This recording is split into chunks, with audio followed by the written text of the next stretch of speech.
Album Concept Hour. It's the Album Concept Hour. Welcome everybody to the Album Concept Hour. You are listening to Side A. There is a Side B. I know, we don't talk about it too much, but there is also a Side B if you want to look into that. There's links in our link tree. But I am your host, Brad LeBaron, and I am joined by my co-host in the studio, John. How's it going, John? I'm doing pretty good, fellas. Pretty good. That's good. Then we have Jake over there in virtual land. How's it going, Jake? But you're not alone in virtual land today. I'm good. Yeah. Not that you needed to know that any of us were in virtual land, but we are. Yeah. I mean, you can just, imagine us sitting in the same room together, and for this medium, it shouldn't actually affect your listening experience. So that's why I figured we just wouldn't tell him. But yeah. I think one of these days we won't mention it. But I don't think it's not today. Obviously. It's not today. So. No. But in virtual land as well, we have Adam Elk back on the podcast. Welcome, Adam Elk, from the Mommyheads. Good to be here and virtually knitting an Amish quilt with a bunch of you guys. Each taking a corner with our knitting needles. So this is fun. Nice. Exactly. I like that. That's knitting our own tapestry. Yeah, our own. That's what we're doing every time we turn on the mics. Exactly. Yeah. Since you were on, we did do tapestry, I think. I know. We did do tapestry. Yeah, that's true. That was a good album. Great album. Great album. Great episode. Check it out. Dave is still he is aging himself in a whiskey barrel. I thought that he would be done by now, but we're hoping that that project's going well for him. We're really excited to have you back, Adam. You have a new album coming out, and we wanted to have you back, and that is the album we're actually talking about today, Mommyheads' Age of Isolation.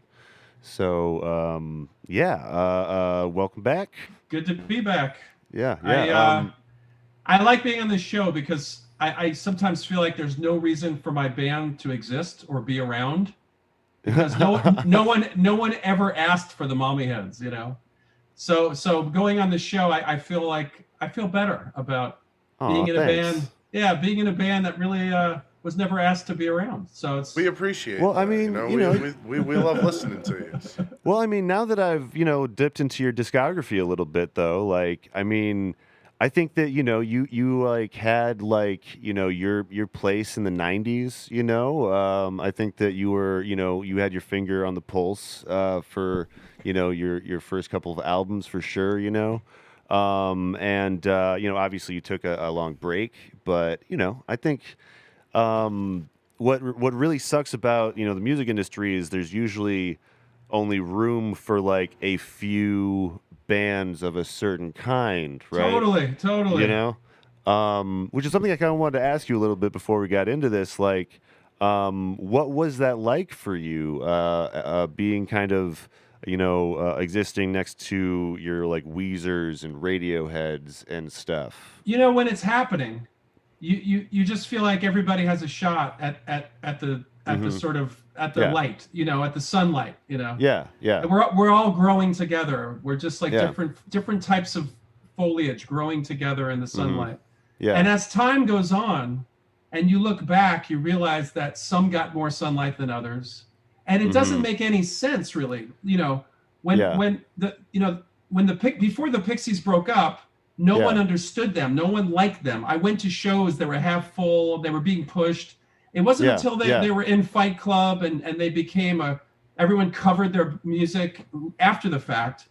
We had this sort of Jesus thing where why did we let him die? Let's bring him back. Yeah. And that happens with a lot of bands where they go away and we want them back for whatever reason. They touched a nerve. We just weren't one of those bands. And as time goes on, 5 or 10 bands from a decade, and that's just how it is.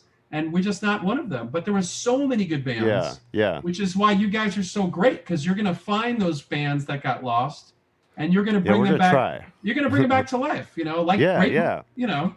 I think that with the way that we are able to share music and discuss it, short of like the copyright limitations, I think we have a lot of good tools to be able to do that now. Like because we have YouTube. We have YouTube, yeah, exactly. And Spotify is starting to kind of get better with the music stuff, copyright. I mean, we've done our own fair share of music that's not always heard necessarily, Yeah, definitely. We've covered our own fair share of that. Yeah, I was thinking of Spiral Cell the other day, checking back in with him, that was a cool album that someone on our Discord just just dropped in the post, and I was like, wow, this is very cool. Grant Summerlin. Grant Summerlin, yeah.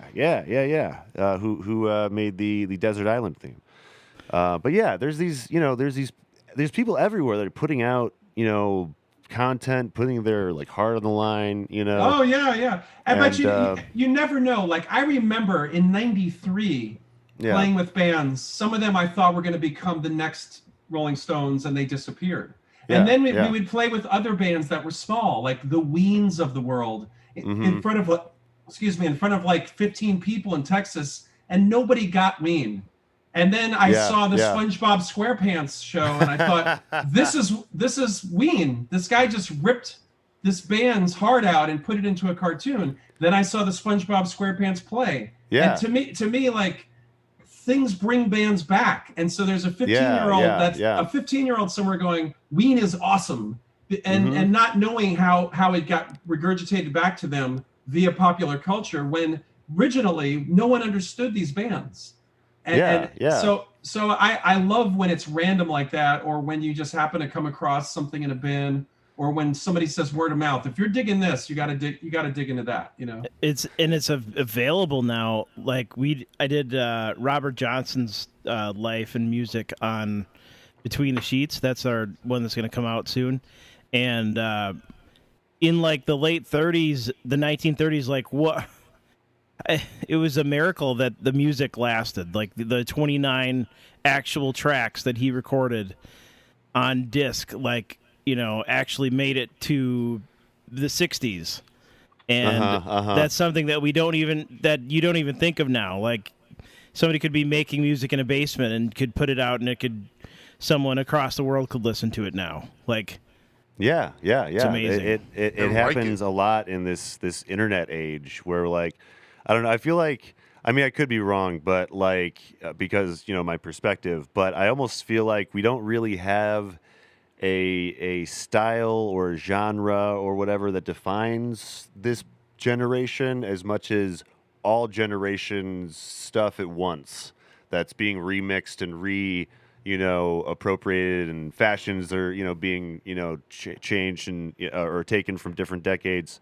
Yeah, like, Bruno Mars, that new project he's working on with Anderson .Paak. It's great. It's awesome. That's cool. Like a disco song, though. That's a disco. It's awesome. Have you seen that music video? That's straight out of R&B. But I work at a middle school. Motown R&B. I work at a middle school, and the middle schoolers love it. But that's disco. It's so great. Like, I'm so ready for disco to come back in a big way. Honestly, a little bit enough.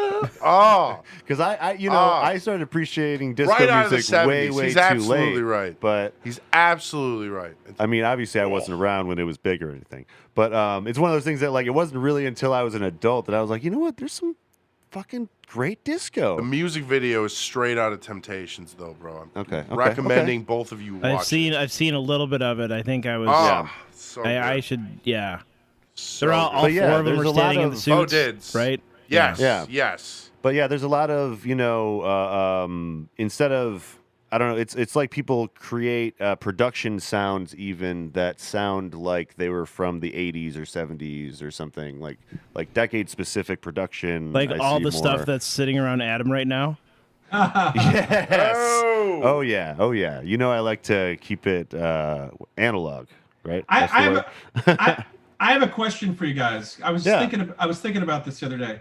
Okay. When I grew up, you were a fan of a band.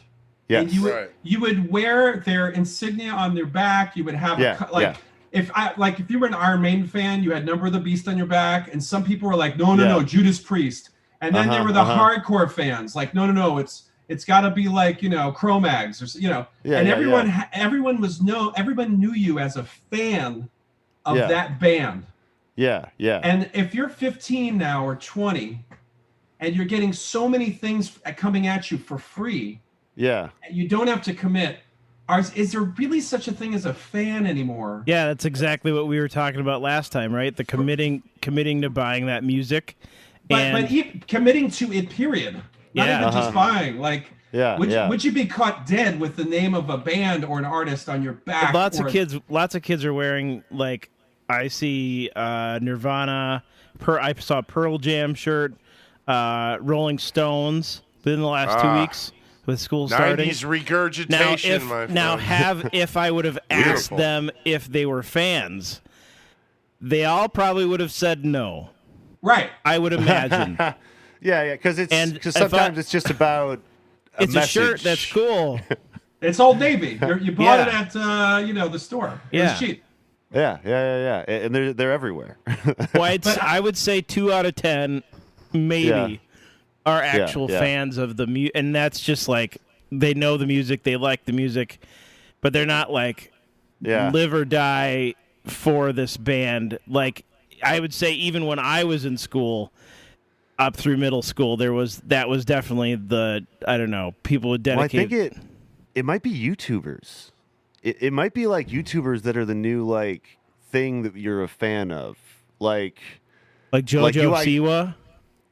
I don't know who that is. I don't know who a lot of them are. But like, but it is something like, I think that some people do identify with these different personalities these days. But do you guys want to actually get to a track though before we continue the conversation? One last thing. Kids used to get into fights in Brooklyn when I grew up. The disco kids who were into Saturday Night Fever got into fights with the metalheads. Physical fights because of arguments over who was a more, like the fan argument. And I'll leave it at that. That's not going to happen now. No one's committing to a fight when you get it all free and you get it fast. And Anyway. I remember, well, anyway, so this is going to be the first track of your album that is going to be is actually already out as you are listening to this. It came out on the 17th. Yes. So of September, definitely go in and check this out. These are going to be some clips from it, but you're going to have to listen to the whole songs to get the full experience. So this first track is called TV Dinner. Like a genie in a bottle, banging on the glass, emerging from the ice for a second chance, a rainbow of color, it's your ninth wonder.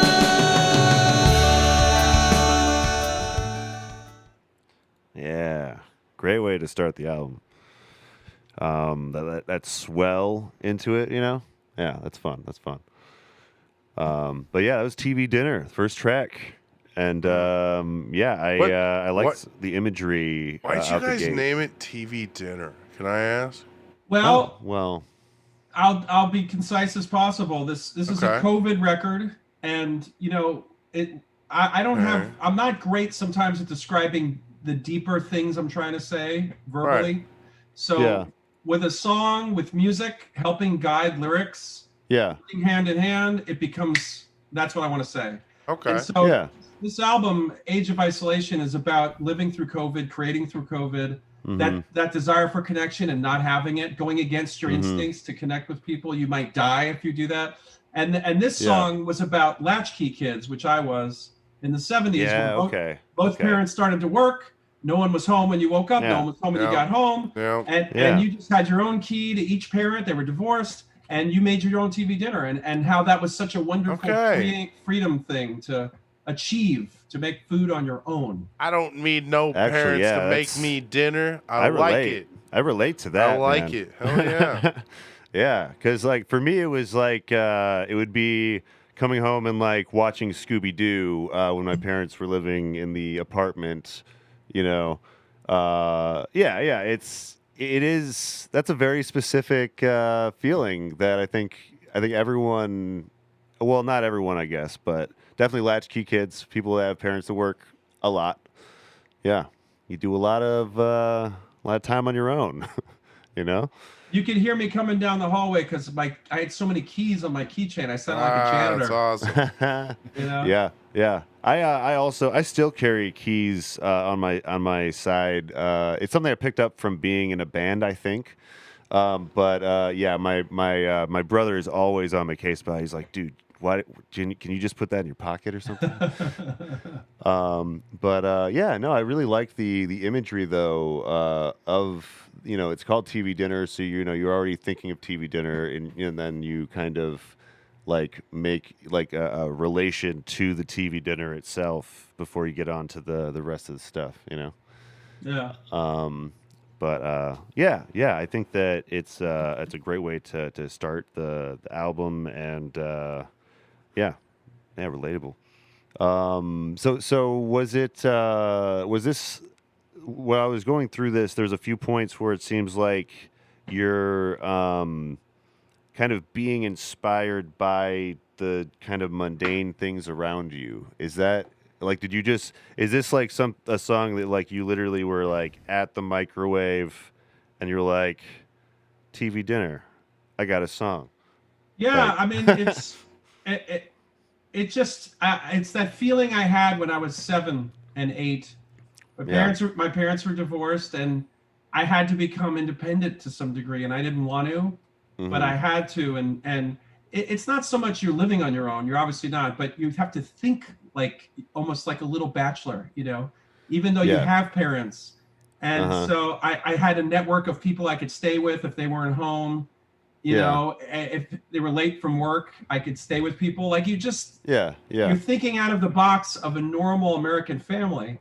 And so it's literally 4-minute song about the freedom of making your own food and drawing your own bath and not flooding the house as an 8-year-old. And that I just had to go back to that. And that's a lot of what you're doing in the quarantine. That's a lot exactly. In the beginning. Yeah. It's like, all right, well, I guess it's time to reassess what makes me happy in life. And everyone kind of had to do that at the same time. It was a weird time. I gotta cook. I gotta make a meal now, and then 4 hours later, I have to make another meal. Routine is it's important for a lot of people. It's something that you take for granted, and I do like that you kind of get into a few different aspects of quarantine life, especially this next track. Actually, Silver Dollar I think gets into some more of that. It gets into some of the anxiety surrounding the pandemic. So this is Last Silver Dollar.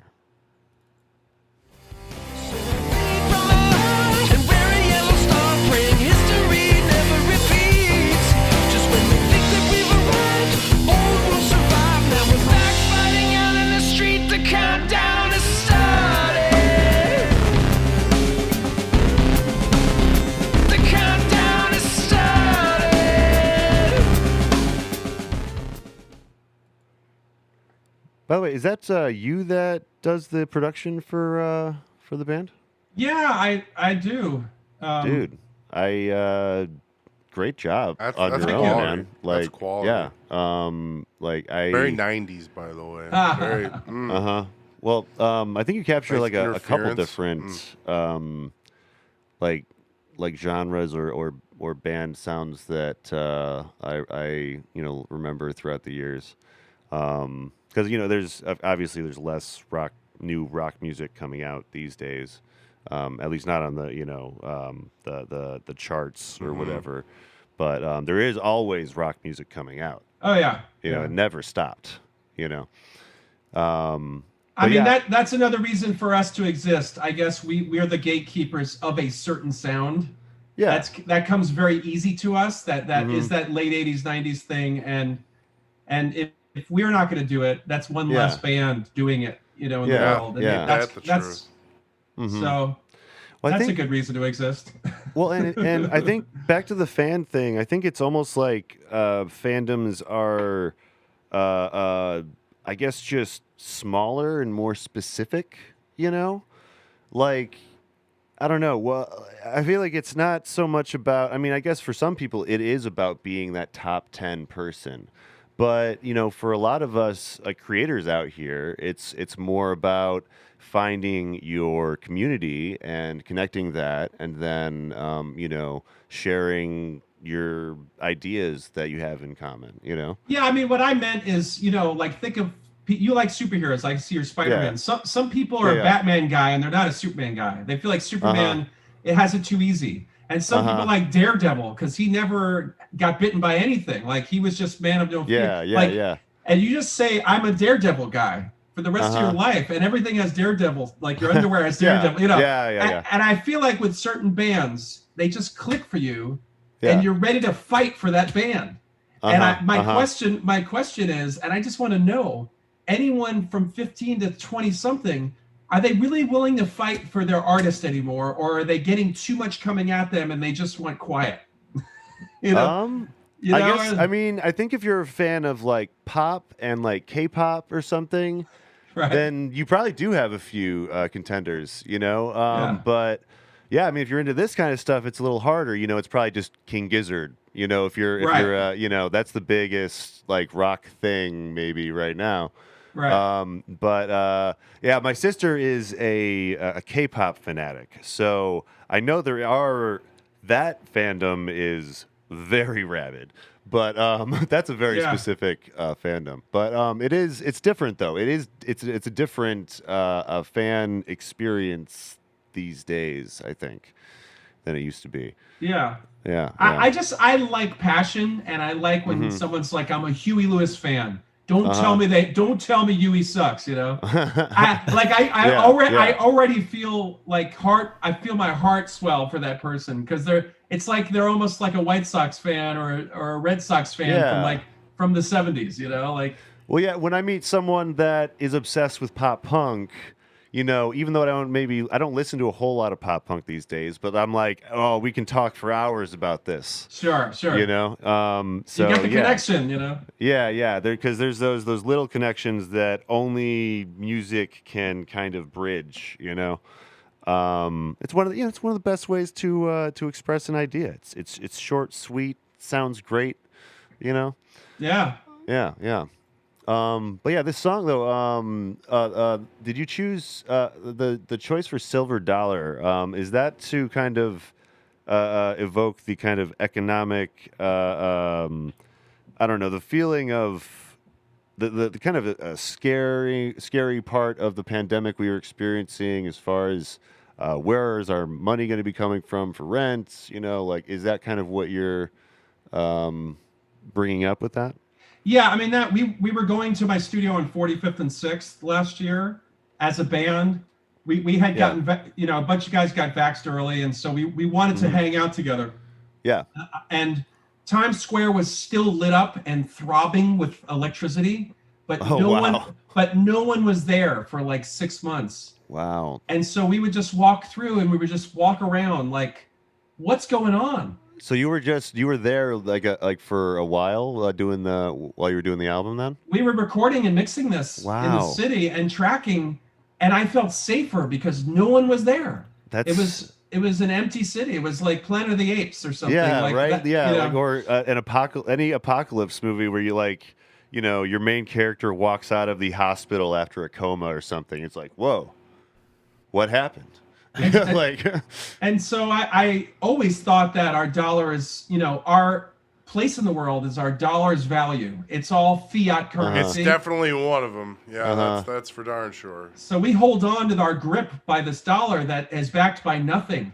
And so once you see Times Square empty, you're questioning your place in the world. Yeah, I think that's a big part of the pandemic for a lot of people, was kind of reassessing the power structures that exist, because I mean, obviously, we have you touch on the Black Lives Matter movement, I think, in some of these lyrics, and just unrest in general.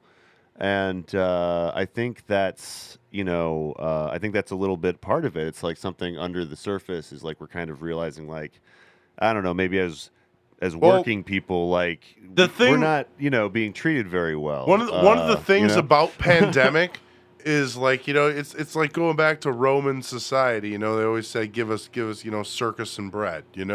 Entertainment and food. Yeah. Pandemic brought this whole shutdown of everything. They took away all of our favorite foods. They took away all entertainment. The best example I could think of was like my boss at my wings job. Yeah. Like his sport is baseball. Yeah, right? Yeah. They took away baseball because like this pandemic happened and it kept extending because no one listened.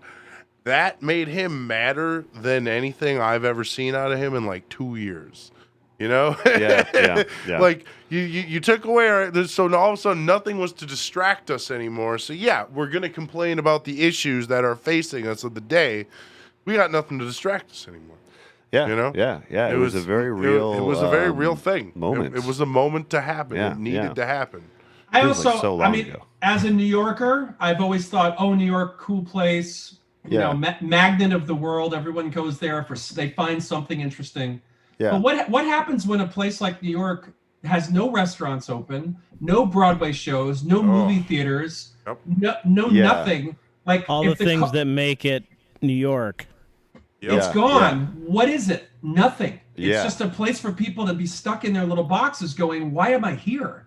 Yeah, and little for New York, that's very much the case for a lot of people. That it's very little, especially because all those apartments are so cramped. Oh man, being in any city with like that big or Milwaukee or anywhere with skyscrapers would be a real crazy time. And nothing personal, but they called some of these states flyover states. Like some a-hole made that term. Flyover states. All of a sudden, all the New Yorkers in LA snobs wanted to move to Madison. Bad, Right. So that's what I'm talking about. Like the flyover states are going to rise up. That's all I'm saying. Everybody went home, and they're like, I like home now, So yeah, actually, I mean, a lot of the podcasts I listen to, one of the hosts moved back home, and they're still doing it that way.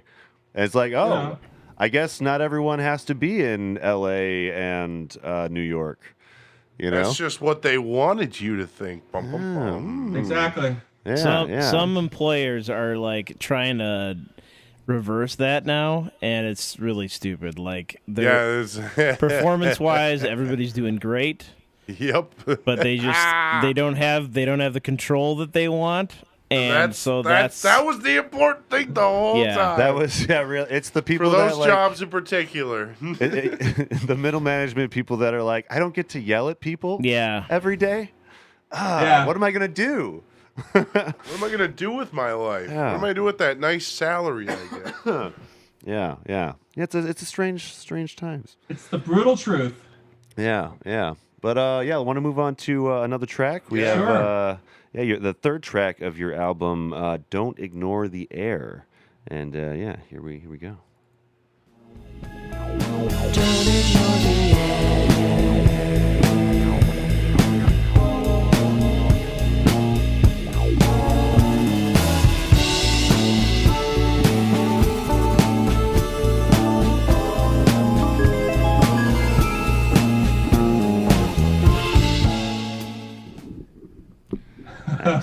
This is a very mellow tune. I really enjoy it. Quite a bit. Yeah. For me, very. I hope you don't mind me saying it. Very Ween vibes. And I was going to ask, did you ever play with Ween? Yeah, I mean, we played with them a bunch in Texas. We would always play with them in Texas. Yeah, whenever you were in the area. Yeah, we just we meet up with bands in weird places. Yeah. And they would play. Some people liked it. I mean, this was 94, 95, and a lot of people did not get it. There was no SpongeBob yet to say this is good.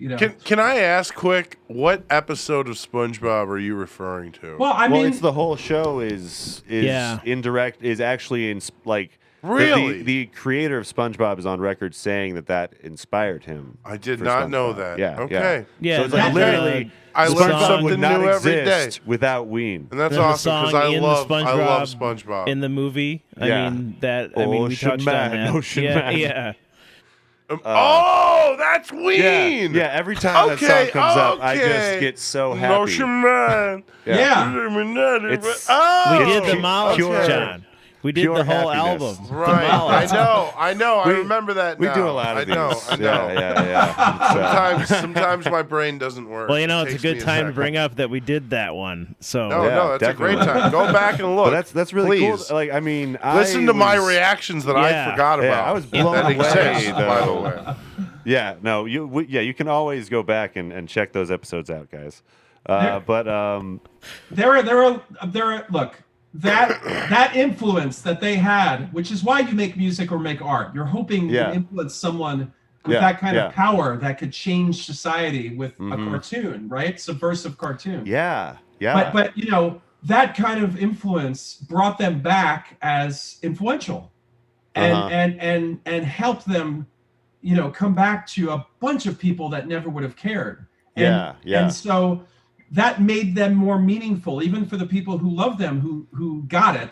But I got to say, when in the early '90s, a lot of people didn't get it, and they were like weird and annoying, and we laughed our butts off. But it's beautiful to see that kind of influence bring them into society and the cultural zeitgeist. It's just a wonderful thing. It works so well too. It works so well with the movie, with the show. Oh, well, and yeah, a lot of those things just they come out way before they're appreciated. Yep. Before their time. Well, it takes us to appreciate it. The kids. Exactly. Yeah. It takes the kids that listen to it. That's part of the reason the youth is important. You know, every generation they grab. You know, they different always stuff, say that the Velvet Underground. What was his name? Lou Reed.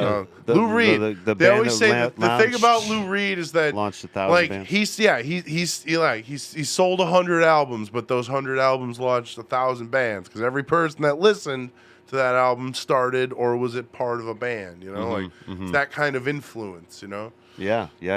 And that's not always rewarded with record contracts and money. Most influential bands didn't take a paycheck in their first 10 years. Yeah, that's something I always struggle trying to explain to people that want to do creative things. It's like, hey, like you got to be okay with being unknown for like 5-10 years. But like you got to be okay with that. You got to realize it's not just insta success. Yeah. It can't. It's. Some of it takes time. About 1% of the time, or 0.1% of the time that happens. But well, I think it's more because of shows like American Idol and The Voice and all those that makes it a lot. And all these other shows that just make it seem like it's so easy. You just boom, you're successful. Were we Here's the $1 million. American? Were we the American Idol generation? Yes. Could be. I would say we are. That's I remember consciously not the the first best. like 5 seasons of American Idol. Yeah. I remember thinking the show went downhill when what's his face left. They're not my favorite shows. Don't get get depressed on us. Simon. It's just a no for me, dog. That's Solid. Oh my God, you were so great. I thought your vocals you can do the imitations too. Sounded excellent. Yeah. Oh well, my God. I thought you sounded horrible. It was in middle school, and it was just unavoidable. It was excellent. At all the talent shows and everything, there was always some kind of joke. Simon Cowell told every third one they sucked, so it worked. Listen, I gotta cut this off. I'm cutting this one off. Thank you so much. We're moving on to the next tune. We don't need to give it any more attention than it already gets. This song. One thing about this song, I didn't notice the poems in the background the first time I listened to it until this last listen through. But yeah, I like how that all fits together like a puzzle. So just a thought. This is the keyboardist song, Michael Holt. It was written, I think, in the late '80s. Oh, really? But the first line is working from home. So we were like, this fits in really well. Okay. And we wanted to record it as if it was in a closet or a small apartment, and it is. Kind of that really tight sound. There's a sort of a neurotic sort of, I've been alone, I'm hearing voices, and that's the second voice, which is our bass player, talking about hot dog carts and so it's a very claustrophobic setting.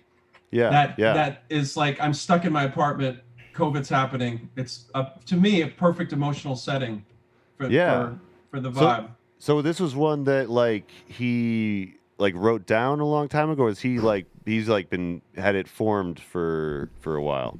It never got released. It was probably written in 88 or 89. Okay. And it just, the subject matter just landed into the Age of Isolation vibe. And that's awesome. Yeah. That's very cool. Yeah. Speaking of Age of Isolation, we have a track that's named that. It's the titular track, actually. Titular. This is Age of Isolation. Floating out in space, surrounded by every face I've ever known or ever seen, looking for a drop-in of dopamine.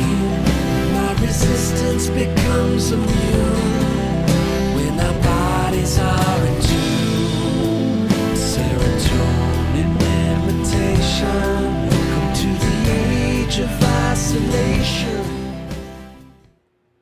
You know, I think this was like my favorite tune on the whole album. To be honest with you. Yeah. You know, Nice. It's a nice one. Yeah.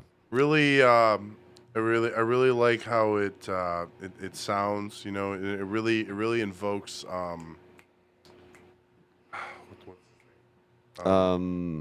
Jeff Lynne. No. That's in a tin can. I was thinking David Bowie. David Bowie. Oh, that's right. You. Yeah, you mentioned that earlier. Yeah. I really thank you. I was having a brain fart. Yeah. No, but I really feel like this is very David Bowie, very Space Odyssey-ish. You know. Yeah. I can see that. It's in the same vein. Yeah. You know. Yeah. Huge compliment. Very Pink Floyd. Very slow heartbeat. You know, take your time. Yeah, I was about to say I like the drummer. What's the name of the drummer? Dan Fisherman.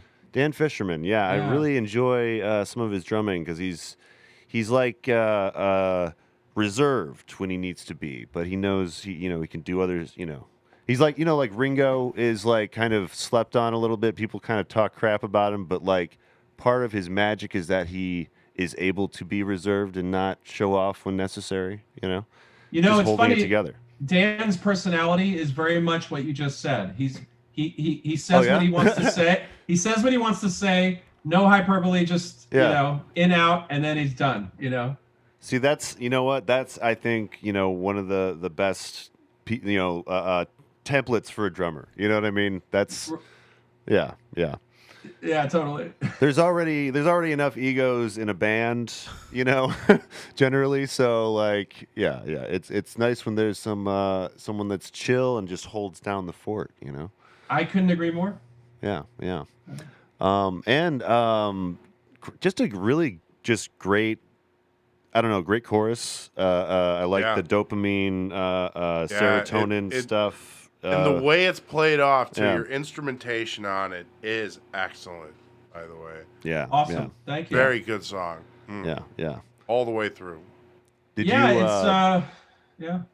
I was just going to ask if you named it before Age of Isolation before you chose the album title. No, we took it. Ironically, I've never seen Age of Isolation anywhere. I looked on the internet. I think there was maybe a paper by a doctor, 10 years ago. Wow. And it just seemed like, wow, that's a really poignant 3 words in a row, and then recently someone's like, we're going to be living with COVID for a while. There's going to be versions of it. Yeah. And that feeling of like, oh my God, we could be in versions of being alone and stuck in a room through our lives. Yeah.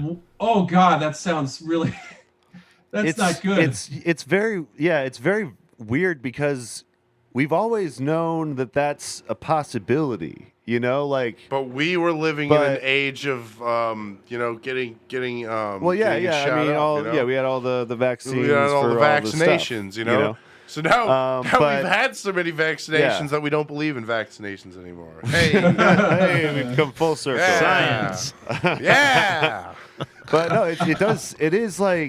it is very interesting to me though that's the first time it's being said, but it makes sense because we, at least in the modern age, haven't experienced this. I mean, you go back like to the pandemic in the 20th century, and they would understand age of isolation. You know what I mean? That's something that they might very much relate to. But since then, I once sat at a bar one time with a nice older gentleman who told me that back in '44 they had a similar issue. Yeah. Where everybody had to go inside, and he was like, I just don't understand. Like, I get some of it, but, like, I don't understand why people are just being, like, sometimes you just got to go inside. But yeah, now we're like a world culture, and, I know. It's something that's going to crop up every now and again. My problem is we have so much information that our ability to sift through our natural instincts to be an alarmist from that information and not understanding it. It's so weird too. We don't know how to turn the alarm bells off, and so our fight and flight gets triggered more with every news flash. Whereas in '44, your local newspaper, it took weeks to get that information. We were on a healthy delay. And now it's instant. The fear kicks in, and it's like, okay, I'll just isolate for 5 months. I'll see you later. Bye. Yeah. I'll admit to that myself. I remember when this all started, I was like hearing like, oh yeah, if there's groups of 50, no groups of 50 or plus, and I'm like, so if there's like, you're telling me in the future if they like there's a group of 50 people at a bar, they're just gonna like stop that? And I'm like, yeah, it was a trigger for me too, but I've learned that you just got to calm your senses down when it comes to like something like this, it really. But that makes it an age to me because this could go on for 10 years. This alarmist reactionary thing. Yeah. And that's the scary part for me. Yeah. Overreacting. Yeah. There's. Speaking of which, actually, let's actually get to this next track. It kind of dives into. Kind of how we're reacting and dealing with this age we're in. This is statues, paintings, poems, and books. Tear them all to the ground. All books written by bigots, burn them. All paintings made by fascists, melt them. This precarious game of erasing the pain, where do we draw the line? The moment we tear one down. Yeah, statues. So yeah, you're talking about some heavy stuff. Oh, you're talking about this some one. deep stuff. Yeah. I was just telling Brad about like my work has a very inappropriate painting at it. Very. I won't go into racist much painting details, described to me. but it's a very inappropriate painting, and I really when I first saw it, like paid attention to it. I was like, what? Yeah. And it took me a minute to realize that I was in a very I do work in a very in a place where that's not trying to be, but I totally get what you're saying with this song. To refresh listeners, this is probably referring to when during Black Lives Matter and following months and during the quarantine, there was a lot of taking down of statues of like Confederates and kind of trying to take back spaces that had been have people that maybe shouldn't be our heroes put on pedestals and stuff. And it was really hard to for I guess traditionalists and people that have been in the areas or whatever. It was kind of, I don't know, it was difficult to grapple with, and some people didn't at all. Look, I'll say honestly, the band, there was some not fighting, but a lot of discussion about this song because this is the most we've ever pushed the envelope on anything. I can see that. Yeah. By the way, and I applaud you for it. Though. Yeah. Seriously. It's one opinion. I felt very strong. I went to Berlin and saw remnants of World War II, and I saw plaques next to them describing what happened and making it a learning experience. Berlin's a learning city to me about what you shouldn't do, or and I had a strong opinion about, well, if you take it down, where's the history? Like, if we just wipe them all out without putting a plaque next to it saying this guy was a jerk. Yeah. Here's the list of things this guy did, and let's learn instead of remove completely. And it's just as bad as taking textbooks and rewriting them to suit whoever wants to rewrite them. So I'm not into the statue. I'm not saying any of these people that did bad things should be up there, but if they're up there, let's learn. Yeah. So that was my own personal opinion. Give me both sides. Don't just erase and give me one side. Nope. Well, yeah, I always subscribe to the, relocate like Confederate statues to a Confederate museum of some kind. Of the Civil War. Yeah. Like if you're gonna do that, then do it right. If you're gonna do that, then do it right. Well, because some of them, some of these went up into in the Jim Crow era, where these were all put up by the Daughters of the Revolution or whatever, and so they were put up by people, and the little blurbs were written by people that were trying to reestablish white supremacy and did. Yeah. I mean, even Camp Randall in Madison, Wisconsin. It talks about this great war, but it doesn't address anything about it. The place was made specifically as a camp to hold, or a camp during the war, and it doesn't address the war at all. Right. It's not very straightforward on it. So that's just one example of something in our little sphere here. Yeah. I think it was like the 1900s. It was like around 1905 or something when that was put up. So. Yeah. But yeah, a conversation needed to be had about those things. And I think it's still being had. Because but yeah, I mean, I think that it still stands like, history should be, accurately portrayed, and it should be given the whole picture, I guess. But I don't care if people agree with the sentiment. Yeah. I just wanted to start the conversation. And I think it's good to question your own party. So if I'm in the crowd with people and they're like, let's rip it down, and I'm with them, I might question my own people and say, are you sure that's the right thing to do? And I think that just makes everyone smarter. Let's discuss this, And to me, the best way to do that is music. Oh, absolutely. Music is a good way to. Well, music that's a great what way. A lot of people are.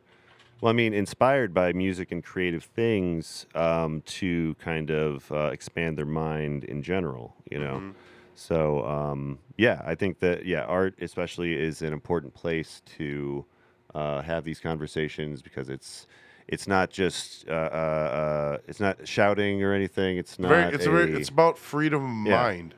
Yeah. And I love when there's a conversation like Neil Young sings about Alabama, and then Leonard Skinner says, "We don't need you around." It's like they're answering each other with their own songs. That's the ultimate.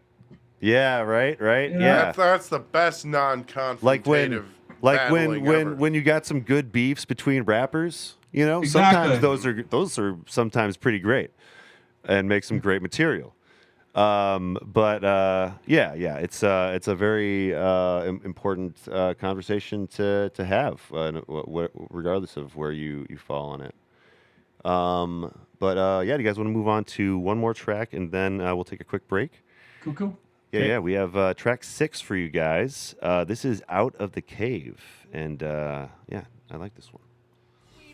Don't strike too soon. When he kneels and cries in pain, just attack with no refrain.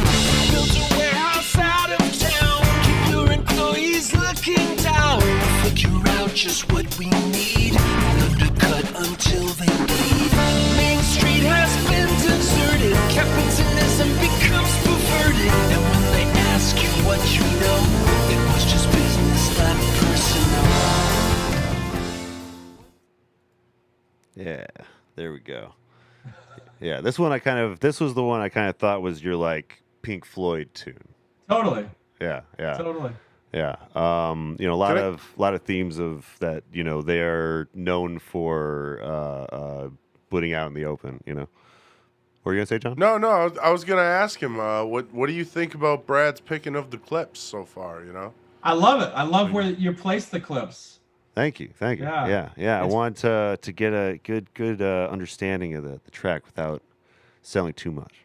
No, I mean that's a good spot, and that's just a nasty song about, when the what hits the fan, and fear kicks in. You go animal instincts, and it starts with like the caveman vibe, like protect the family.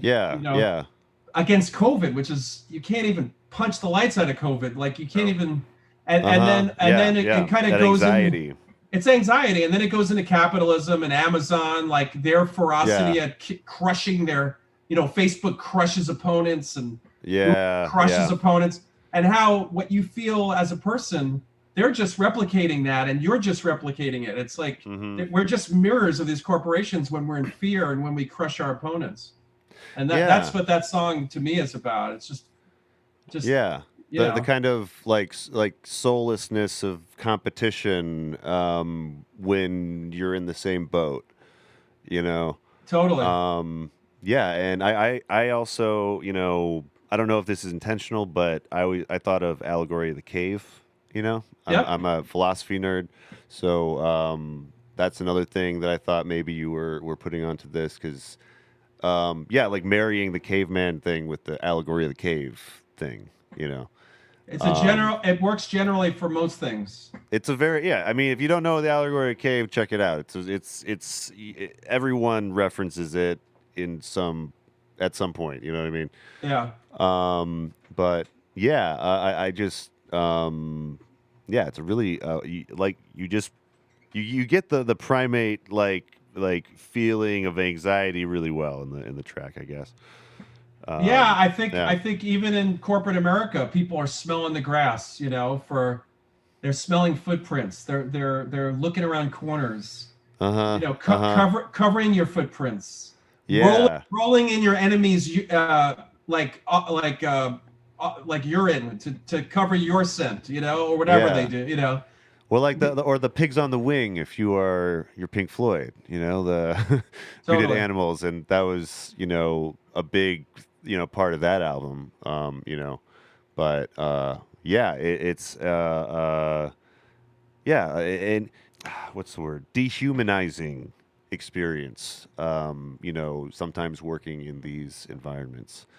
Especially Amazon. Everyone knows their issues with letting people use the restroom, but it's so much more than that. It's the monopolizing of these giant companies. Disney grabbing up everything that exists for media. Sirius it owns all the radio now. Sirius XM owns almost all the podcasts and radio. Yeah. Well, they bought a big Earwolf company or a big podcast company as well, and as a result, most of my favorite podcasts are abandoning Earwolf and going to Patreon. So, this last year, almost all the great Earwolf shows have left, probably because Sirius didn't want to re-sign them. It's funny too, in this world of getting bought out and selling out your company and retiring, and they're just hungry and they just keep sucking up competitors. But what they don't realize, as soon as they get bought out, nobody cares anymore. Like, as soon as a Pitchfork gets owned by AOL, or Yeah. No one's going to go to those sites and think for a second it's quality anymore. Yeah. You're gonna find the new avenue to somebody who's speaking the truth, because not once you have a board of directors is going to squash any original thought that you've ever had, or if you want to say something against something and they happen to own that company, they're going to crush it. It's Disney. So I feel like it's ring the bell because I'm going to talk about the Dan Le Batard show. Yeah, ding, ding, ding. They left Disney because Dan wanted to talk about more than just sports, and ESPN and Disney weren't allowing him to do stuff outside of just the sports. He wanted to talk politics and how they impact on sports and politics and all these other things. Yeah, Disney wouldn't let him do it, so they left. He formed his own company. And an own media company, and it's so great. It is awesome. So always forget that Disney owns ESPN. He's right. Everyone, man. Yeah. The Disney bundle. You get to the mouse owns the world. He's right. Dude. Yeah. Hulu, Disney Plus, Hulu, and ESPN. Yeah, that's the Disney bundle.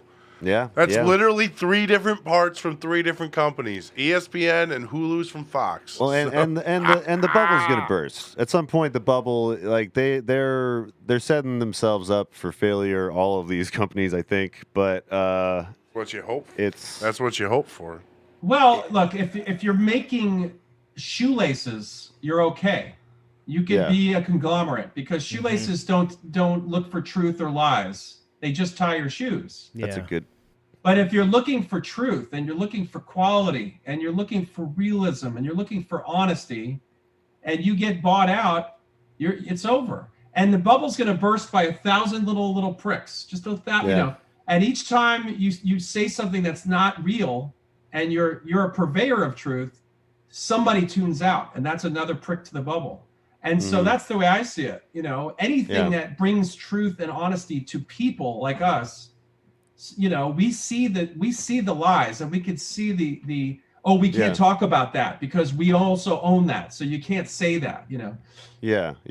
And that to me is the downside of this ferocity to own and the hunger to buy and crush your competitor, which is what the song is about.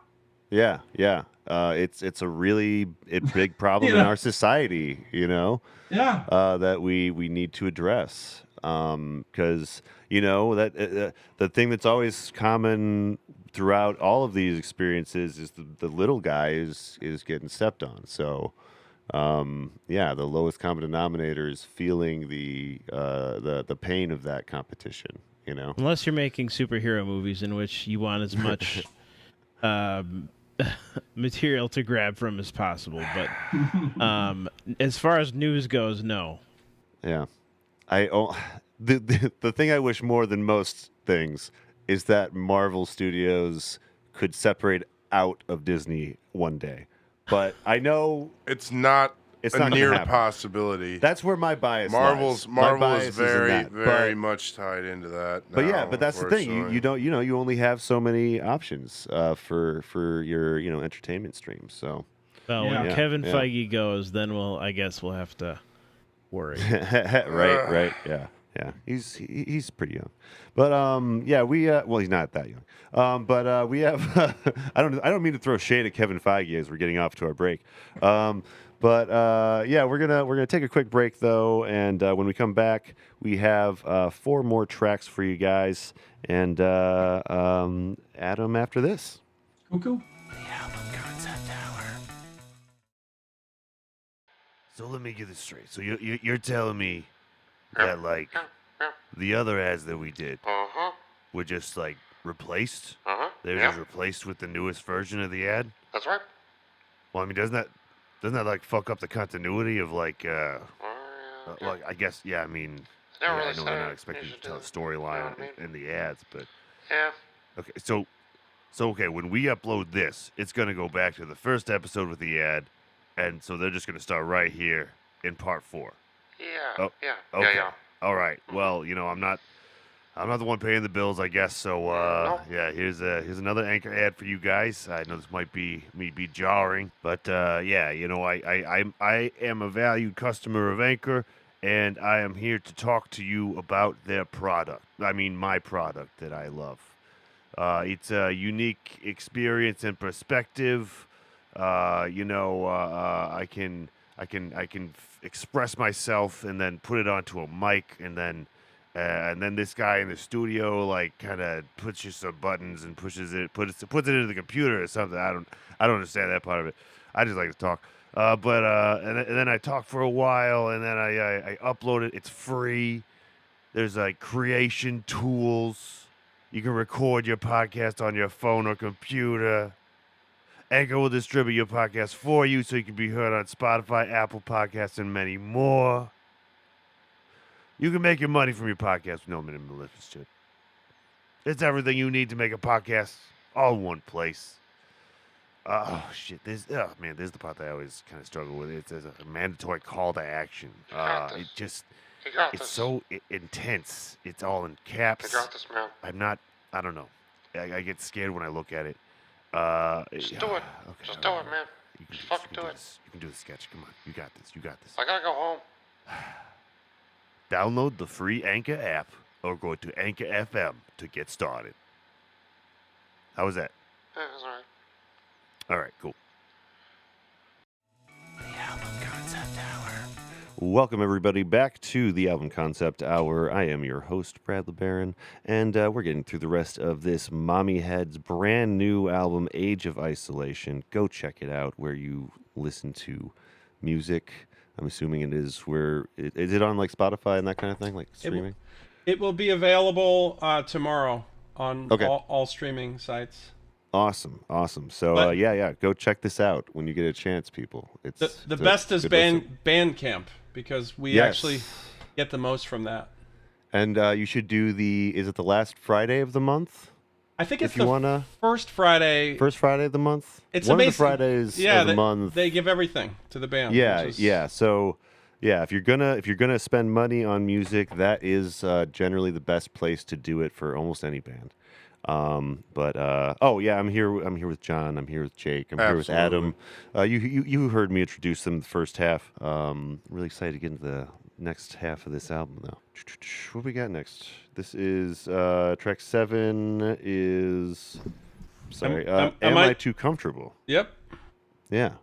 So, let's get into that track, and then we can... Are we too comfortable? Are we too comfortable? That's a good question. That's a good question to ask every now and again, you know? Here's Am I Too Comfortable?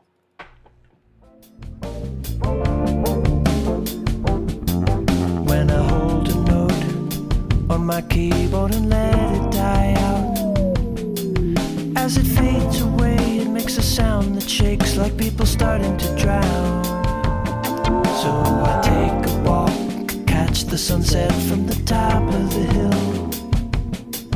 but the silhouette trees an addict on his knees, and the moon is his pill. I really like the bass on this song. Yeah, very bass is going real funky on this one. Yeah. I feel like you guys do have you guys have like just like a groove, you know?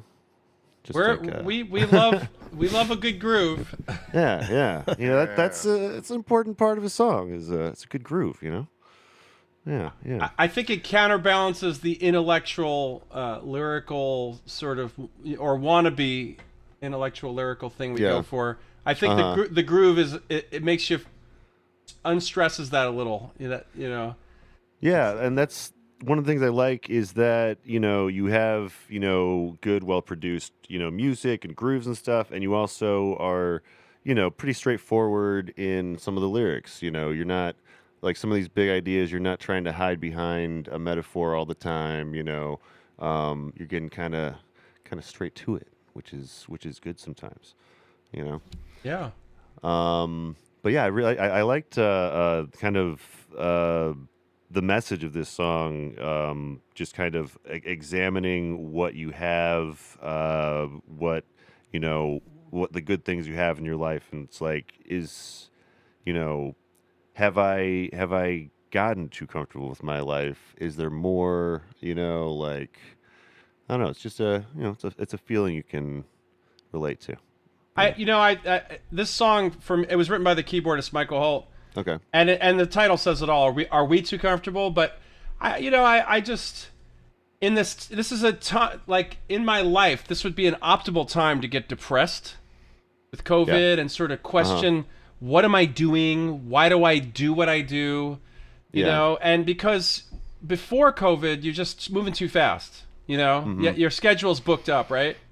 And so I think most of the world, definitely in this country, definitely close to me, a lot of people feel the same way. A lot of relationships broke up, a lot of relationships started, a lot of jobs stopped. So it's this questioning of, what am I doing? Am I too comfortable? And I personally just want to reach out through music with this record to anyone who listens, and I would like a positive to uplift people. And, you know, like we got creative. You can be creative. You don't have, you know, if you don't like your job, change it. If you don't like your relationship, change it. This is a time to pivot.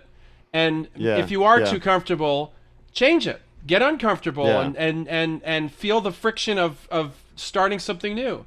Let's try to do something good, you know?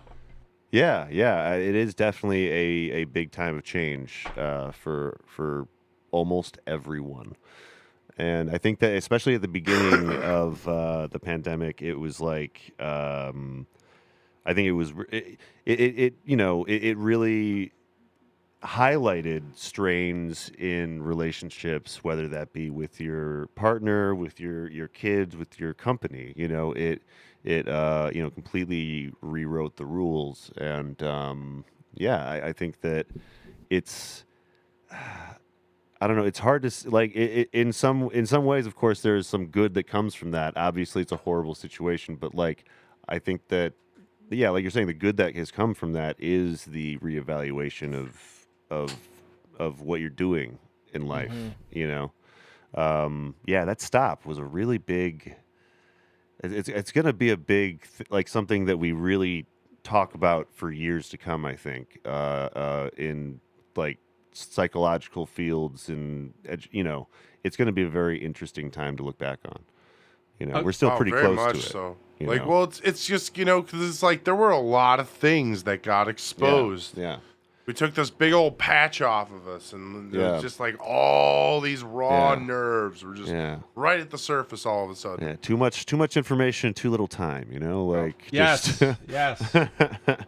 Amen. Yeah, and for everybody on every side. Yeah. Very hard to decipher the truth. I actually wonder about songwriters, because I consider myself, after whatever X amount of years of being a songwriter, I wonder how to even write a normal song again. You know, like about nothing. Like it maybe it about just like, you know, like I wouldn't. How do we even do that? Because the Band-Aid has been ripped off. How do you go back? You know, like and a lot of times there is no going back. You know?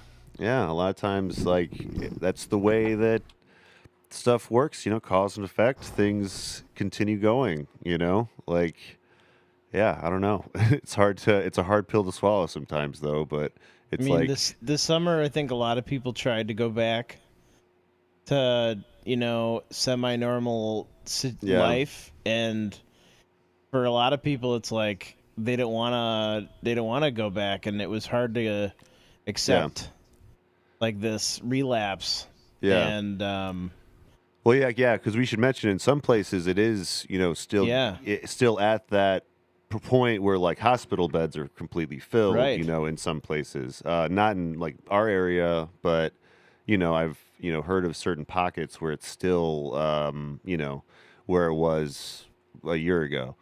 But, you know, we're, you know, fortunately in some places, though, we've had a little bit of normalcy and kind of been able to,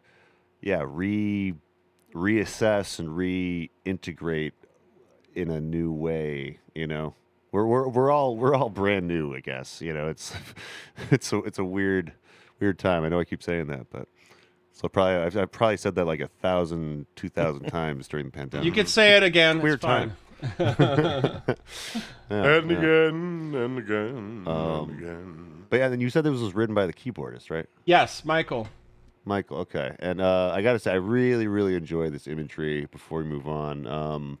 Take a walk, catch the sunset from the top of the hill, but the silhouette, trees, an addict on his knees, and the moon is his pill. Yep. That's That's some great fucking imagery. That's heavy symbolism. Yeah. That's some great symbolism as well. And it really fits for the song and everything. So yeah, great job, Michael. I'll tell him. Yeah. I was noticing. So this could just be a stage name thing, but was there a different Adam involved in the band? No. So I don't know if we talked about this, but in the late '90s, Leonard Cohen's son had the Adam Cohen name, and I had yeah. I think you know what? I think you might have mentioned this actually. And we were both putting out a solo record on the same day, and he was on Columbia and I was on RCA, and I gave up. Like I used my mom's maiden name, so. So I use it here and there, Cohen or Elk. It's confusing. Yeah. Legal shit gets real frustrating sometimes. Yeah. I would have. It's one of those things. Leonard Cohen got more popular in the last 20 years than he ever was before with that Hallelujah song. You couldn't escape him, and it was one of those things. So just give up. Yeah. Well, we covered California or Californication by Red Hot Chili Peppers on side B. Oh, you did? Awesome. Yeah, there's a band, the Bungles, came out with an album called California the same year. Yep. And they apparently were going to call their album Californication too, but we're not. Obviously, like Anthony Kiedis won that situation because we know Red Hot Chili Peppers a lot more than we know the Bungles, but like it was apparently a big fight between Kiedis and the Bungles. But yeah, weird. It's all music industry is a strange place. Actually, there's a band called Nirvana from the 60s, and they're really good. Really? Yeah, they're really good. And they sound like psychedelic, and they're very cool. And Nirvana had to get the rights to their name from. This happens all the time. And if you think about it for a second, it's not worth the fight. Californication is good. It's not amazing. Yeah. It's like, do you got to spend $1 million on lawyers? No, you don't. Yeah. Oh man. You know what? You guys want to shift a little bit to a different thing? Maybe into an astral plane of some kind? Yes. Yeah. I do like shifting into that astral plane. Let's do it. This is Shift into the Astral Plane. Shift in the astral plane. Building standing tall, but the only thing that's moving is the shadows.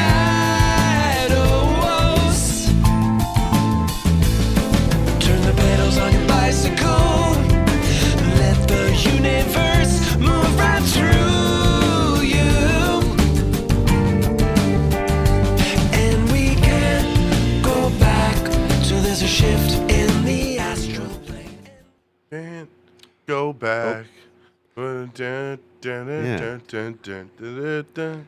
just noticing the guitar in that clip. I like the guitar, like the guitar kind of in the background there. That is a very calming guitar sound you guys got down. Yeah. Really helps the song move along. Yeah.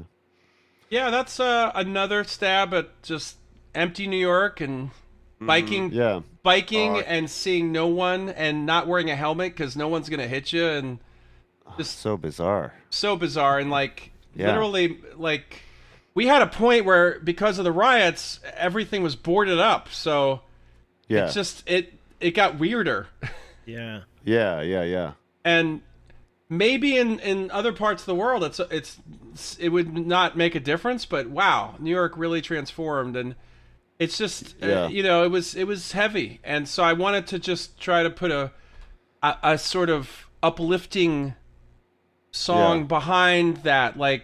There's in the middle eighth it talks about there's a breeze coming off the ocean. I never noticed it before. I was too busy hustling door to door. Just those subtle things. There's a breeze coming from the East River, from the Atlantic, and if you stop, you can smell the salt. But if you don't, you just assume it's something else. So it's didn't whales come back to certain harbor? Well, because of climate change, we have crabs now in the Hudson. We do crabbing now, where they used to be just in the Chesapeake, but it warmed up, and so Now they're all her. moved. I know. Interesting. Yeah, the global relocation stuff, you know. Mm-hmm. I did, Brad. I think what you were COVID stopped the travel of boats, and there was something, where they appeared where you never thought that they would. Yeah, and I think that the only reason that me or anyone remembers that is because Captain America says a line like that in Endgame. Yes, yes. And so, like, when it happened in the pandemic, we're like, oh, shit. Endgame. Wow. Did Marvel plan the pandemic so that their Marvel series, didn't, Disney did. so that their 5-year gap would make sense? You could make a whole thing. No, I know. There's a conspiracy. You could talk about what would have happened had that movie come out like in 2020. Like, yeah. That is one of the ones that is weirdly prescient. But I haven't been a fan of the Marvel films, but I was a fan of the Netflix Daredevil series. I thought that was killer. So good. So good.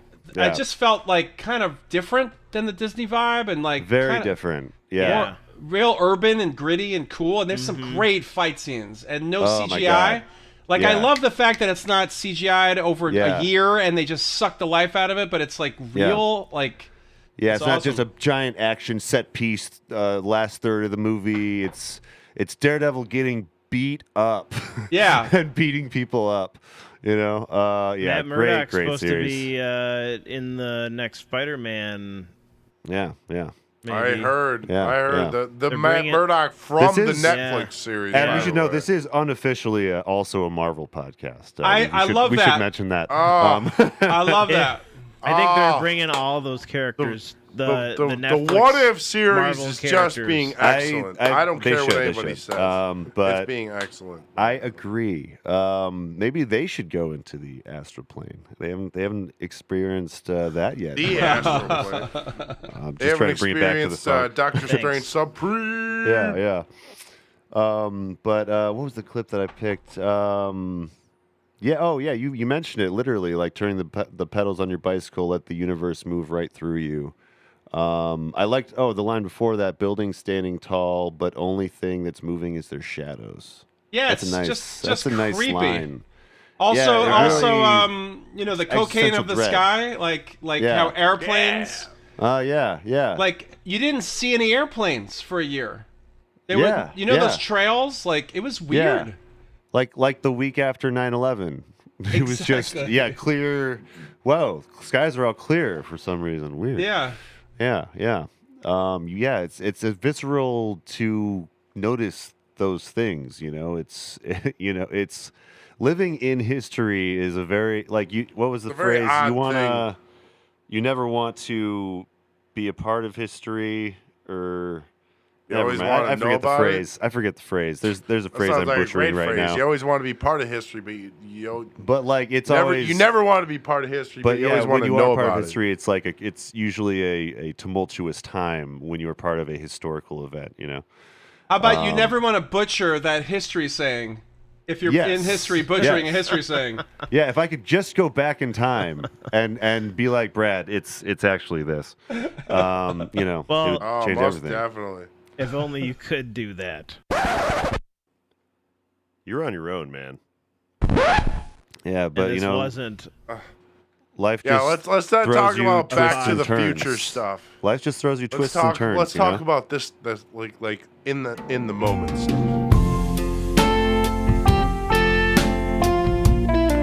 You're gonna need someone.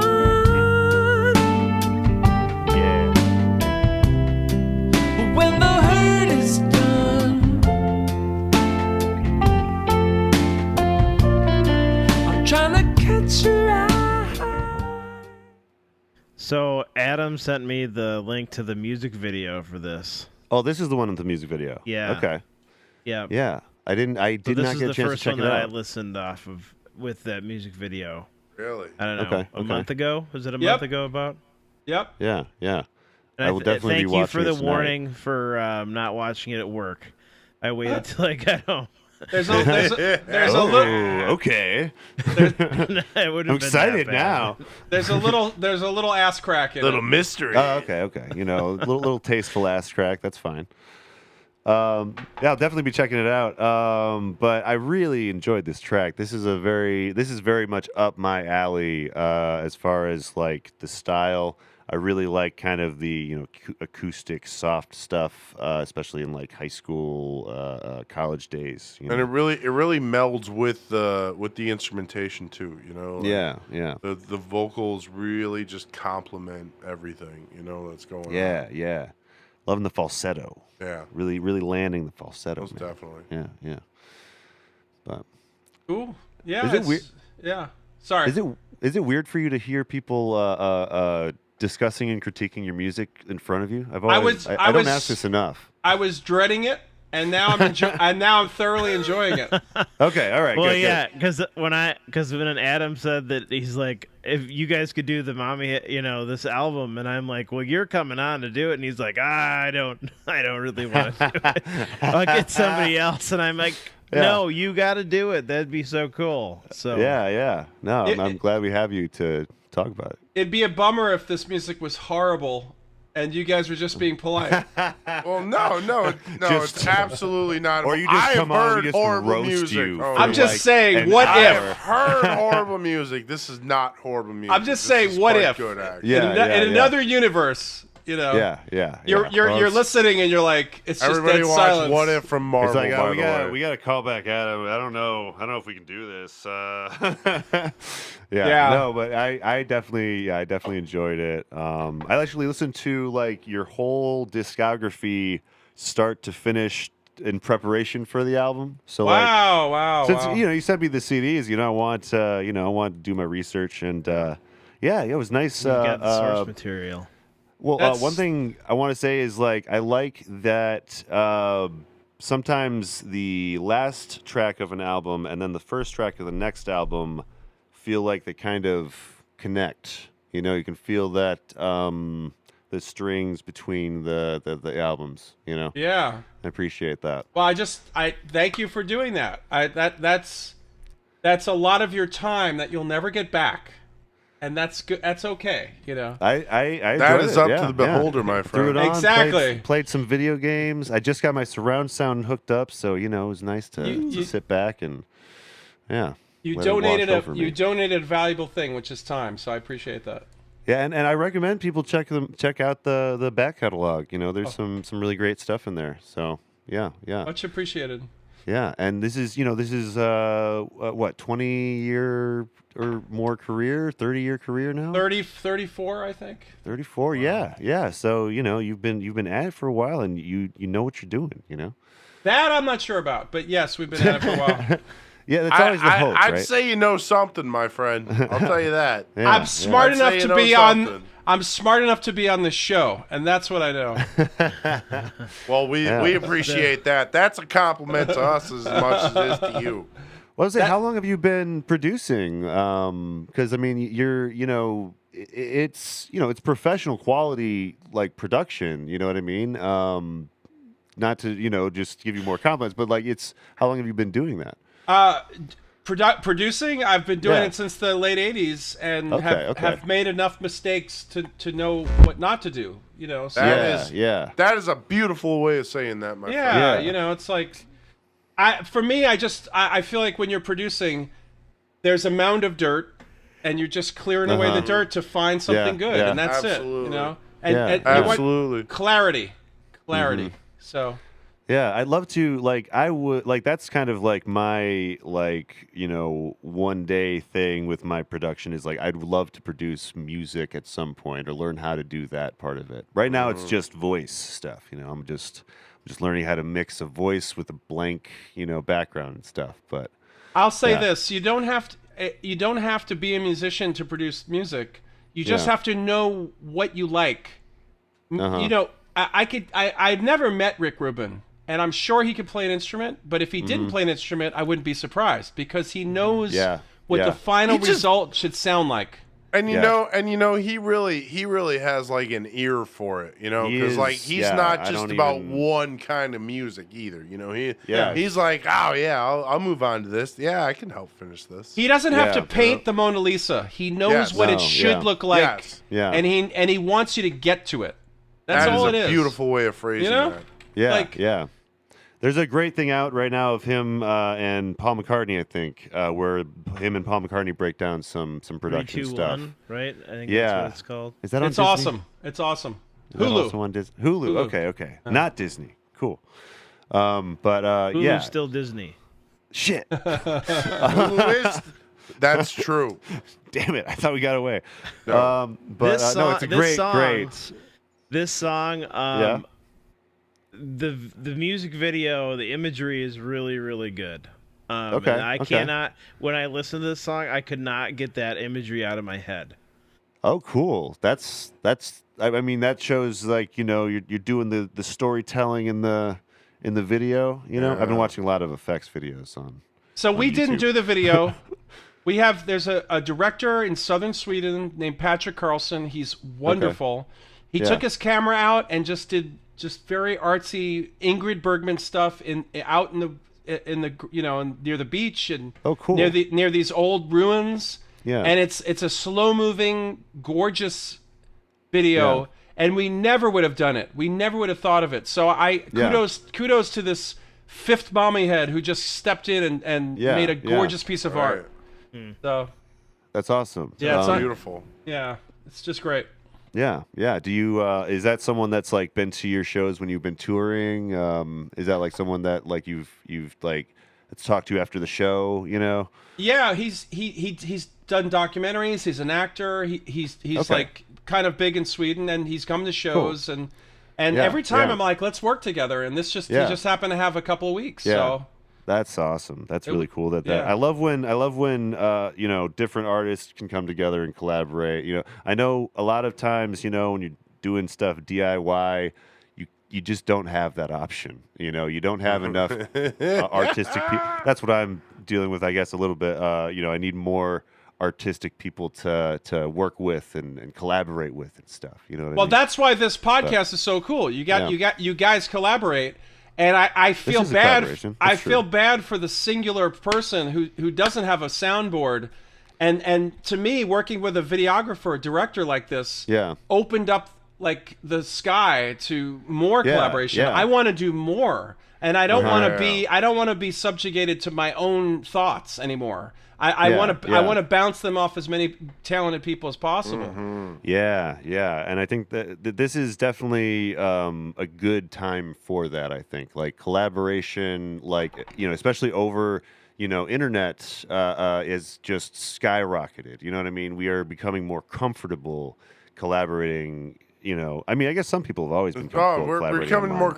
We're coming more comfortably doing that shit across borders too, There's more international collaboration, collaboration across states is almost a meaningless point at this point. Well, beautiful. There's a big hip hop producer that produces a lot of Midwest hip hop as well as everywhere else, but his name's Bofat, and he's from Germany. And so, it's, all of these American rappers are, going to this one guy, halfway across the world. And it's just, it's just so beautiful cool to see that can happen, friends. Yeah, and the great thing is, all you need to do is send an email. So, you literally could get anyone on your podcast. Yeah. They actually want to be on it. They just don't know it yet. And if you just say, hey, are you interested? That's good advice. You know what I mean? But that's a good way to look at it. I'm gonna take that advice. By the way, you guys want to move on to one more track though before we get out of here? This one's Amnesia Collective, and it's a nice way to. I didn't get the very very end of the song. I left that for people to look on their own. It's just shy of the very end. I wanted to get that, but I also wanted to leave a little mystery. Here's Amnesia Collective. Flash code big danger, riding his white spaceship into the sun. Has broken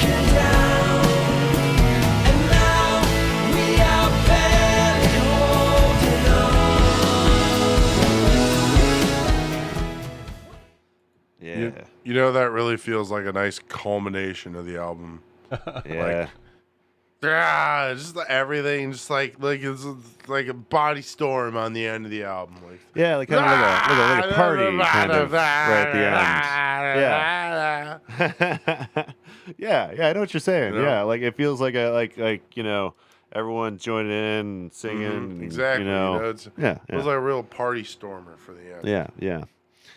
So your intros, outros, I gotta say, just in general, love just intros, outros of your albums. You do a great job on. Thank you. Yeah. There's something about that song that makes me think of that St. Louis gun-toting couple where people were walking through their yard. Yeah, I remember the ones. Yeah, and it's like I just imagine they're hosting a party and they're telling jokes and they're laughing, and all of a sudden they see people going to a march and they're like, hold on 1 second, and they pull down like a book, and all of a sudden a gun display opens up and they're grabbing guns out of it and they're just like, get off my property. And to me, I just thought of Amnesia Collective, like at any second you can forget everything and just go nuts, Yeah. That was that's my own take on it. Yeah. Did you write this one? I did. Okay. Yeah. Nice. No, I think that it's a really great representation of that. And I think that for what I was getting from it was kind of like the idea that some people have only like the memory of an election cycle or something, or like a few years, we forget so much that, going back to an earlier theme, that like, corporations are, trying to screw us every generation, but we have to relearn how to fight them every time, So yeah, that's one of the things I kind of got out of it too, is like that kind of, collective amnesia, I guess, that we tend to engage in, Yeah, I often, during the whole Trump thing, and whether you like Trump or not, I kept saying to people, if you look back 100 years to presidents, like, the 1812 Overture was made in 1812, and it's a gorgeous piece of music. But do you care about who the president was, or who the president was spatting with, what, like in their election cycle or their politics? Do you care who was what the Supreme Court was consisting of? So my whole point is art transcends.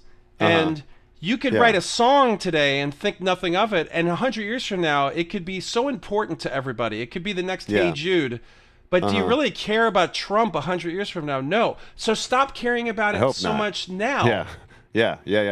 You're giving it too much credence. You're giving the news cycle too much credence. Worry about art. Yeah. That's exactly what happened in 2016. Yeah. We I'm worried about art being considered art in 2016. To be honest with you. Yeah, but just concern yourself with it. Yeah, definitely. Yeah. But yeah, it's such a strong, kind of triumphant kind of end to the album. Most definitely. And you got a Flash Gordon reference, and I'm not sure who Nick Danger is, but I'm sure it's in line with Flash Gordon. I hope so. I just watched Flash Gordon for the first time the other day, actually. Oh, from 80? Yeah. Oh, yeah. I love that film. Is such a wild movie. I know I'm the last to the party here, but wow. Well, you're not the last one to the party, because there's plenty of people that were the last ones to the party when they saw with Seth MacFarlane movie Ted. Yes. Ted. Yes. I love Ted and I love Flash Gordon. I love them both. My softball team is called the Eric Strail Dance Company, but we're a softball team. Yeah. And Eric Strail is 40. I don't know how. 48, we'll say. So he was like prime for Flash, and his favorite character was Flash, and so he requested me as the organic coordinator and general manager of the Eric Strail Dance Company to get Flash on our softball t-shirts. and jerseys, and so I reached out to King Publishing in New York and got Flash Gordon on our softball T-shirts for free. Oh, like legit. That's awesome. Because otherwise they weren't going to let us do it. So, I talked to, I can't remember his name, but he wrote a book. He wrote and drew the pictures for Outlaw Pete with Bruce Springsteen. Okay. So I called him and I talked to him about it, and I'm like, hey, we really like Flash. So it's it's the lightning, the yellow. Red? Yeah. If I might be able to share it if at the end here, but I won't bore the listeners about that. Yeah, that's awesome. Yeah, because I mean that's how easy it can be, to send out an email, make a call, just look up the information, And it's easier and easier now. Yeah. That's the thing. Yeah, it can be hard, but this was like 2014. I don't know. Yeah. A while ago. Okay. Well, and that franchise is not really doing much. That 80 film. I mean, it's not hot. It's not a hot property. Only for geeks like me. Yeah. Yeah. When's the Flash Gordon reboot? That's. I heard it's coming. What? Oh, well, of course. Yeah. Hey, sometimes you don't want to reboot. Sometimes it goes awry. Dark Tower, sometimes it doesn't go well. Sometimes just leave, let sleeping dogs lie. But don't let this album lie though. Just this album you're gonna want to check out. This album you're gonna want to right after you turn this podcast off. Just go on over to Bandcamp, grab this album, listen to the whole thing. And before we get out of here, though, I want to go on around the horn and find out what everyone has been listening to and what they got to plug. I'll start today. I've been listening to a lot of Mommyheads past couple of days. Definitely recommend going back and checking out some of the early stuff too. And as far as my plugs, I'll say go on over to patreon.com/flyoverstatepark if you want to support what we're doing here and help me get some better equipment so that we can get Dave out of that barrel that he's in. You know what I mean? I know that he went there voluntarily, but part of me thinks that he'd get out if we got better equipment. Go on over to Flyover State TV. Also, we are live every Tuesday at 7:30 p.m. Central. So, those are my plugs. What about you, John? And then I'll go to Jake, then Adam last. All right. Well, I've been listening to a lot of doo-wops and hooligans. By Bruno Mars. That was like his debut album. That's his first album. That was his debut album. Oh, like with I've been listening to a lot of that. Yeah. Like so many others, man. It's just a solid album all the way around. It's got the I don't feel like doing anything. Song on it. It's just just solid. I'm listening to a lot of that. And his new song with Anderson .Paak and his new works with Anderson .Paak, just they're doing good work together. Silk Sonic. It's great. Yes, Silk Sonic, that's right.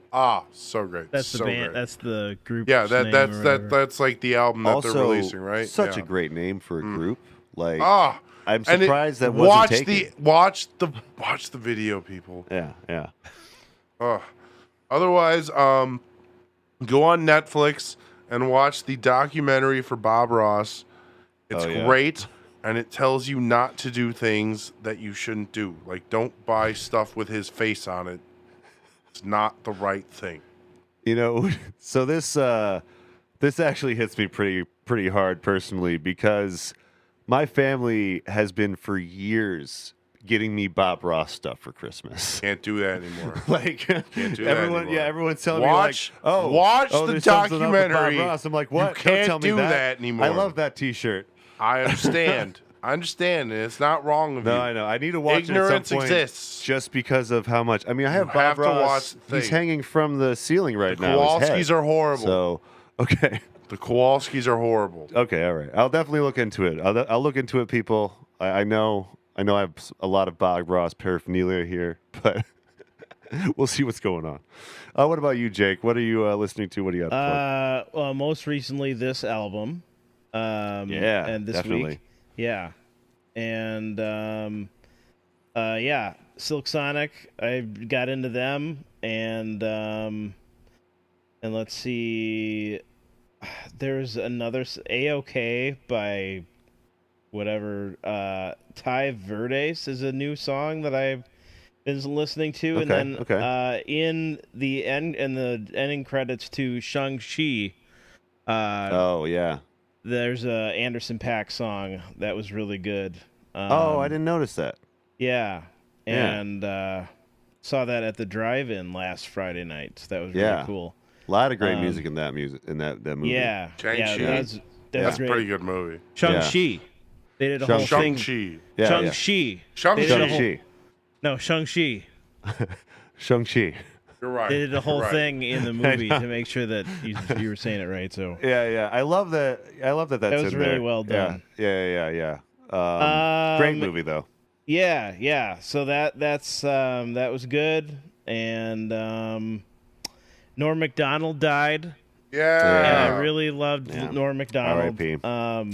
I hope SNL does like a thing for him. They better, right? They got. I was watching. He had a thing called Norm Macdonald Has a Show. Yeah, on Netflix. Yeah, and that was I rewatched some of that the other night, and then Under the Covers, as always, is Wednesday morning, 6 to 8 a.m. Central Time, and that's on 91.7 WSUM and the TuneIn Radio app and all that too. And on Sundays from 1 to 3 p.m. And that's on WISY 92.5, all Central Time. And this week on Under the Covers, we're doing Ray Charles, Roy Buchanan, Jerry and the Pacemakers, Paul McCartney and Linda McCartney, John Lennon and the Plastic Ono Band. I think it's John Bonham's birthday or death. I don't know, but some Led Zeppelin. I can't remember. Marty Robbins. A little peek into how Jake's Bessie mind Smith. works. Yeah. It's one or the other. Lynn Anderson and Olivia Newton-John with ELO, Xanadu. That was from a soundtrack. Oh, yeah. I have that album. I have the vinyl. Yeah. Roy Orbison and Van Halen, they're Oh Pretty Woman, so that's an Under the Covers cover song of the week. And Little Feat and Robert Palmer, and that's what's coming up. So, all right, sounds good. Lots of stuff. Got to check that out. And you can always also find that in the description. Yeah, and then our latest episode of Between the Sheets is going to be on Robert Johnson. That will be out very soon as well. Yeah, you got a lot of stuff going on, dude. Yeah, always. What about you, Adam? What are you listening to lately, and what are you plugging? I know you got the album, of course. Yeah, we toured with a band called Eggstone in Sweden, and they're pretty amazing. That's a good band name. Yeah, they put out 3 records in the 90s, and their production was so good that bands came to them. And some of the bands that came to them to be produced were the Hives, the Helicopters, the Cardigans. Okay. Yeah. And so this whole South Swedish pop sound came about. Yeah. And my favorite of all of that sound is the Eggstone, and it was just a match made in heaven. And so we really dug into their 3 records. Yeah. And the other thing that was so moving was Summer of Soul, which was the movie The Black Woodstock in '69. That disappeared, and then Questlove found the footage, and it's so phenomenal that if you're not weeping at points, like there's a Mahalia Jackson and Mavis Staples duet, and Stevie Wonder playing drums, and the Fifth Dimension and the Chambers Brothers. Fantastic. Oh, the Fifth Dimension too. Wow. Yeah, and it was Sly and the Family Stone on fire, and David Ruffin from the Temptations. Yeah. Oh my jeez! What is this album? This is a documentary that came out recently. Yeah. You're talking about is it on Hulu?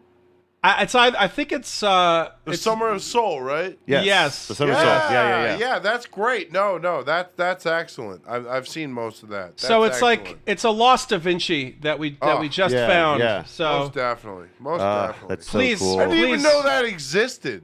It does now. So anyone listening to this, go watch it. You will cry your eyes out at some point. I can't tell you when, but it'll absolutely. happen. Yeah. That's Agreed. always amazing when they can find and refurbish that kind of stuff. Hell yeah. Yeah. Nice. Mm-hmm. Well, thanks for coming on again, Adam. No, seriously, man. Yeah. My pleasure. It's been really great having you again, and wonderful having you here for the album. Yeah, I hope that people go check this out, and check out your tour schedule when you're when's the next time you're going back on the road? We're doing some East Coast shows: Philly, New York, Richmond, and hopefully next year we'll come out to Madison. We'll make that work. Yeah. We're trying to make that work. If you want to hear him, let us know. If you have any connects here, we have some local listeners. If you want to, reach out and show your support for this kind of event. Hopefully we can have you on before next spring, and we can talk about that some more. Yeah, that'd be great. Yeah, for sure, definitely. So, thanks for being on, and hopefully we'll be seeing you locally at some point here. Sounds good. Thank you all for listening to the Album Concept Hour, and we'll see you guys next week. The Album Concept Hour is Brad LeBaron, Dave Gallagher, John Aker, and Jake the Snake Foster. Special thanks to King Gizzard and the Lizard Wizard for the theme music. Join the discussion on our Discord, tweet to us at Album Concept Pod, or for everything else, go to Linktree/Flyover State Park. See you on Side B.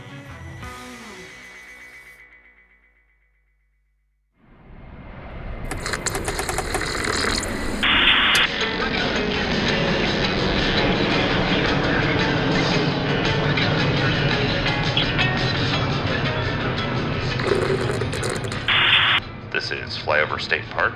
You are clear to land.